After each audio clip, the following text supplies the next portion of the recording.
práctica docente ha sido una temática relevante en la investigación educativa y en los procesos de formación docente, ya que se trata de un referente central para la educación y los procesos curriculares. Hablar de la práctica docente en principio implica reconocer que existen tantas formas como contextos en los que se desarrolla. De ahí que no se pueda definir un tipo de práctica. Sin embargo, es importante reconocer que la docencia implica una serie de relaciones, por lo menos en los siguientes planos. 1. La docencia es una relación entre personas, un encuentro entre el maestro y sus alumnos. Esta es la relación educativa fundamental, y alrededor de ella se establecen relaciones con otras personas, padres de familia, maestros, autoridades escolares, comunidad, etc.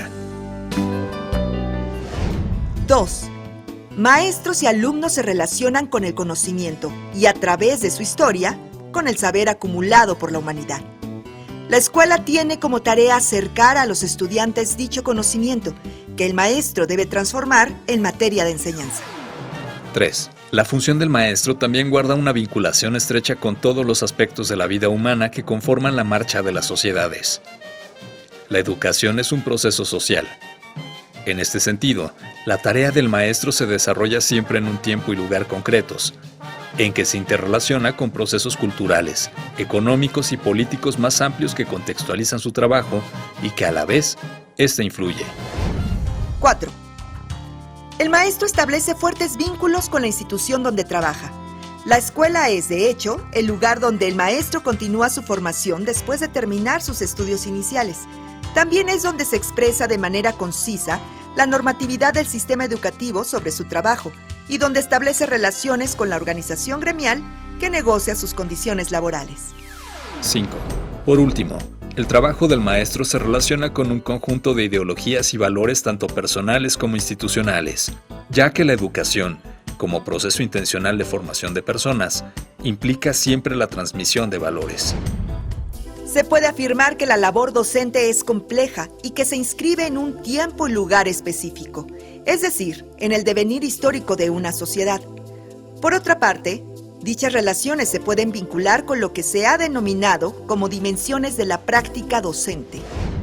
Dichas dimensiones permiten el reconocimiento de aspectos centrales en la configuración docente.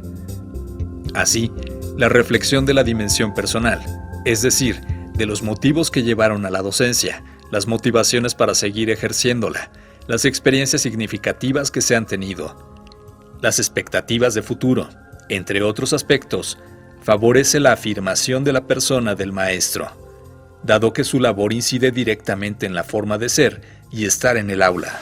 Por otro lado, la dimensión interpersonal implica el tipo de relaciones entre los individuos involucrados en el proceso educativo, en particular entre colegas, estudiantes, madres y padres de familia, así como con las y los directivos. El tipo de convivencia y las relaciones interpersonales que se dan en la escuela son la base de un conjunto de aprendizajes sociales sumamente importantes para el cuerpo docente y el estudiantado. Entre estos, la colaboración o la rivalidad, el individualismo o la solidaridad, la sumisión o la confianza en sí mismo, el diálogo o la arbitrariedad, la autonomía o la dependencia, se propician a través de las relaciones interpersonales que se viven cada día en la escuela. El trabajo docente se desarrolla en un contexto histórico, cultural, social, económico, ambiental y político particular que le imprime ciertas exigencias al trabajo de maestras y maestros y el espacio de incidencia directa de sus enseñanzas. La dimensión social provoca la reflexión sobre el sentido de su quehacer en el momento histórico que le toca vivir, en el contexto particular en el que se desempeña, en las expectativas que se tienen sobre él y las presiones que recibe por parte del sistema educativo como de los destinatarios de su labor, así como a revisar qué concepción tiene acerca de su función ante la sociedad y de las distintas maneras como las expresa desde la escuela. El trabajo del maestro se inscribe en un sistema educativo y se realiza en una escuela. Ambos son espacios institucionales que determinan condiciones específicas de trabajo, definen procedimientos administrativos y establecen normas para la práctica docente. Frente a estas condiciones institucionales o dimensión institucional, El maestro conjunta sus intereses, habilidades y conocimientos para imprimir una orientación propia a su quehacer. Algunos aspectos de esta dimensión que influencian su práctica educativa son rutinas de trabajo, tipos de relación con las autoridades escolares, concepciones sobre su papel, juicios sobre las relaciones de la escuela con la comunidad, tradiciones y costumbres escolares, festejos, etc. Además de los factores relativos al magisterio como trabajo, o sea, la situación laboral de los maestros en cuestiones como salario, prestaciones, organización sindical, participación, etc. Ante cada nuevo grupo de estudiantes, la tarea específica de maestras y maestros es facilitarles el acceso al conocimiento para que se apropien de él y lo recreen hasta lograr decir su palabra frente al mundo. Según la dimensión didáctica, cada maestra y maestro tiene la oportunidad de analizar la forma como se acerca al conocimiento para transformarlo en materia de enseñanza en el salón de clases. Por lo que se les invita a recuperar y analizar cuestiones como los métodos de enseñanza que utiliza, la forma como organiza el trabajo con sus estudiantes, el grado de conocimiento que tiene acerca de ellas y ellos, las normas que rigen el trabajo en el aula, los tipos de evaluación que emplea, la manera como enfrenta los problemas académicos y el aprendizaje de sus estudiantes. Por último, es necesario destacar que el proceso educativo nunca es neutro, siempre está orientado por un principio ético hacia la consecución de ciertos valores. En este, la maestra y el maestro tienen un papel significativo para la formación de ideas, actitudes y modos de interpretar la realidad de sus estudiantes. Los valores que guían la práctica educativa cobran vida y se recrean o se invalidan en el salón de clases y en la escuela a través de las personas y de las relaciones que se establecen entre ellas. Al incluir la dimensión valoral en la reflexión de la práctica docente, se propone el análisis sobre el conjunto de creencias, actitudes, convicciones e ideología que conforman su código valoral, a partir del cual la vida personal y profesional de las y los docentes adquiere determinado significado. La importancia de analizar aspectos valorales parte del hecho de que cada maestra y maestro, de manera intencional o inconsciente, comunica y transmite continuamente su manera de ver y entender el mundo, de valorar las relaciones humanas y de apreciar el conocimiento, aspectos de gran trascendencia en la experiencia formativa del estudiantado en la escuela. Por otra parte, se denomina relación pedagógica a cómo se expresan de manera conjunta las relaciones contenidas en las dimensiones anteriores y caracteriza la práctica educativa específica de cada educadora y educador. En esta se evidencia cómo experimentan la idea que tienen de su función en el marco de las normas institucionales que condicionan y delimitan sus prácticas diarias. De la claridad con que cada maestra y maestro logre definir su papel mediante la integración de las dimensiones mencionadas, dependerá que su práctica educativa tome el camino hacia una relación opresora, de imposición hacia el estudiantado, o por el contrario, hacia una relación liberadora en la que se recree el conocimiento sobre la base del respeto y el apoyo mutuos en el proceso de desarrollo personal, tanto de sus estudiantes como de sí mismo.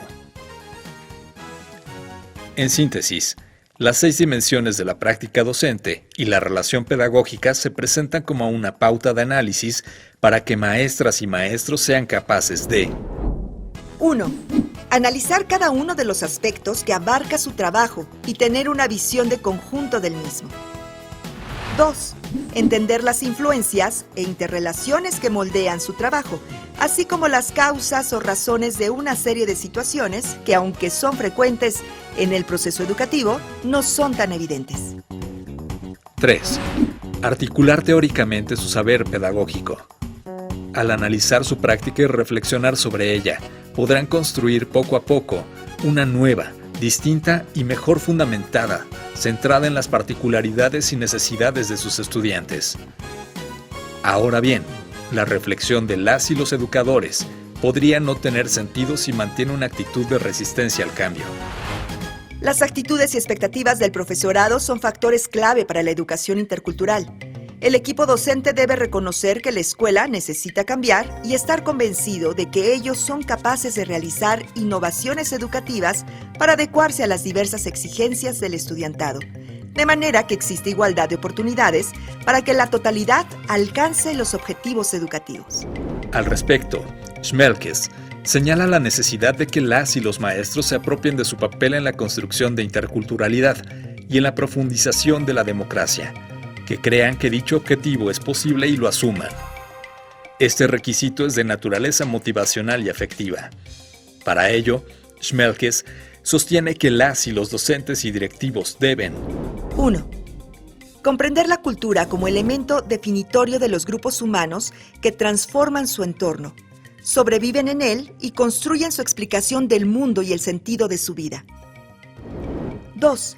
Reconocer que los estudiantes traen consigo conocimientos, saberes, experiencias y valores, expresiones de su cultura que deben de ser reconocidos y aprovechados en el aula para asumirlos como puntos de partida de aprendizajes posteriores que enriquezcan a los demás.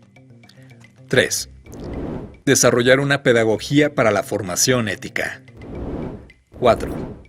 Reconocer el racismo encubierto para convertirlo en objeto de reflexión y análisis grupal. 5. Lograr una convivencia respetuosa en la escuela y en el aula. 6. Trabajar en equipo y tomar decisiones participativas, en que se escuche y respete la voz de la minoría y exista libertad de expresión. Es preciso aceptar la relevancia de las diferencias culturales y lingüísticas del estudiantado, pues los patrones culturales aprendidos de forma natural influyen en las formas de percibir la realidad, de relacionarse con el mundo y de comunicarse. Por ejemplo, diversas culturas perciben el tiempo, el espacio y la autoridad de distintas maneras. Los estilos de percepción y de comunicación son influenciados por factores socioculturales, y estos, a su vez, afectan los procesos de aprendizaje y de socialización del alumnado. Las actitudes de las y los docentes son el factor determinante respecto del tipo de respuesta educativa que una escuela puede ofrecer ante la diversidad del estudiantado. Estas actitudes repercuten en el currículum y en su aplicación, en las normas, en la organización de los grupos de alumnos, en el desarrollo de la participación de los actores involucrados y en las expectativas que mantienen sobre cada uno de sus estudiantes. En conjunto, se trata de dimensiones que configuran parte de la cultura escolar. De ahí la relevancia de su análisis, reflexión y transformación constante, orientada a la construcción de una escuela y una educación democrática, plural, abierta a la diversidad.